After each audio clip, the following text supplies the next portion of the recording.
கிறிஸ்து இயேசுவில் பிரியமான சகோதர சகோதரிகளே, உங்கள் அனைவருக்கும் இயேசுவின் நாமத்தினால் வாழ்த்துக்களையும் வணக்கங்களையும் தெரிவித்துக் கொள்கிறேன். இயேசுவின் திரு இருதயத்தை பற்றி நாம் அருமையாக சிந்தித்துக் கொண்டிருக்கின்ற பொழுது உங்களுக்கு ஒரு வித்தியாசமான சிந்தனையை வழங்க ஆசைப்படுகின்றேன். பிரியமானவர்களே, ஒரு சமயம் ஒரு போட்டி நடந்ததாம். சிலந்திக்கும் பட்டுப்பூச்சிக்கும் புழுவுக்கும் ஒரு போட்டி நடைபெற்றதாம். யார் வேகமாக தன்னுடைய வீட்டை அழகாக கட்டுவதென்று. சிலந்தி 1.5 நாளில் மிக அருமையான ஒரு வீட்டை கட்டிவிட்டது.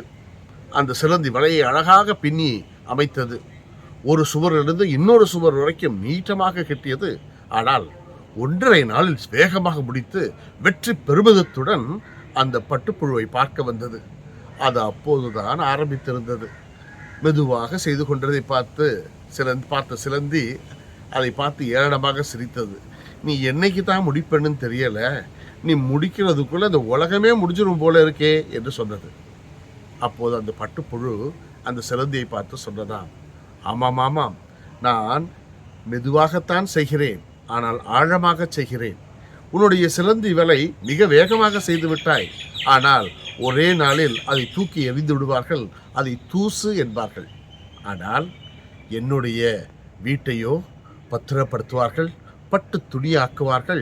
அந்த பட்டை பல ஆண்டு காலமாக வைத்து கொண்டாடுவார்கள். நான் கொண்டாடப்படுவேன், நீயோ தூசியில் எறியப்படுவாய் என்றுதான். பிரியமானவர்களே, நம்முடைய தயாரிப்புகள் எல்லாம் எப்படி இருக்கின்றன? பல தயாரிப்புகள் எல்லாம் சிலந்தியின் தயாரிப்புகள் போலத்தான் இருக்கின்றன. உதாரணத்துக்கு எடுத்துக்கொள்வோமே, நாம் ஜெபம் செய்வோம், பிரார்த்தனைகள் செய்வோம். ஏன் நவநாள் ஜெபம் கூட சொல்லுகின்ற போது ஏனோ தானோ என்று சிலந்தி வலை பின்னுவதைப் போல சீக்கிரமாக முடித்துவிட்டு 1 நாள் 9 நாள் என்று செய்துவிட்டு ஓடி விடுகின்றோம். ஆனால் பட்டுப்புழுவை போல ஆழமாக நம்மால் நம்முடைய ஆன்மீக தயாரிப்புகளை செய்ய முடியுமா? பிரியமானவர்களே, நற்செய்தியில் வாசிக்க கேட்கின்றோம், என் வார்த்தையை கேட்டு அதை செயல்படுத்துகிறவன் மணல் மீது அல்ல, பாறையின் மீது கட்டப்பட்ட வீட்டுக்கு ஒப்பாவான். பிரியமானவர்களே, பாறை என்பது என்ன? அந்த பாறையின் மீது வீடு கட்டுகின்ற போது காற்று வந்து அடித்தாலும், வெள்ளம் வந்து அடித்தாலும், புயல் வந்து அதை தாக்கினாலும் உறுதியாக கட்டப்பட்டதாக ஒன்றாக அது இருக்கும். ஆனால் மணலில் கட்டுபவர்களோ விளையாட்டுக்காக கட்டி விடுவார்கள். ஒரு டென்ட் அடிப்பார்கள், விளையாட்டுக்காக வந்து டென்ட் அடித்து விட்டு செல்வார்கள். அதை போல் செய்து விடாதீர்கள். என் வார்த்தையை கேட்கின்ற போது பலரும் என் வார்த்தையை அருமையாக கேட்கிறீர்கள். ஆனால் என் வார்த்தைகளை செய்பவர்கள்தான் விவேகிகளாக, அறிவுள்ளவர்களாக, ஞானம் உள்ளவர்களாக இருப்பார்கள்.